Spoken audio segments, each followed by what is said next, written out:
Hello guys, लु मेरोमा चाहिँ अब यो नेल नङ सुकाउने आइसकेको छ। अब हजुरहरू जानु पर्दैन कतै पनि। यसमा चाहिँ पुरै सबै थोक भएको छ। 2-in-1 LED UV ल्याम्प हैन। यहाँ भित्र हेरौँला त उपाल गरेर। सो यसमा चाहिँ यस्तो हुन्छ रहेछ।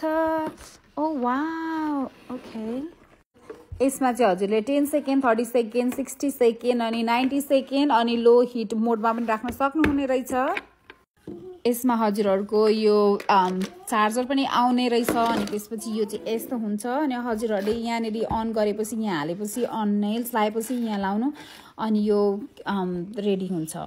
यसमा चाहिँ यो कसरी गर्ने भन्ने कुरा पनि आउँदो रहेछ। नेल पलिस एप्लाई गर्ने अनि त्यसपछि यहाँ सबै थोक यसको सिस्टमहरू कसरी काम गर्छ भनेर यहाँनिर सबै लेखेर दिएको हुँदो रहेछ। अनि एकदम सजिलो, हजुरहरूले धेरै पैसा नतिरिकन एउटा नम पालिस ल्याएर अनि घरमै गर्न सक्नुहुन्छ।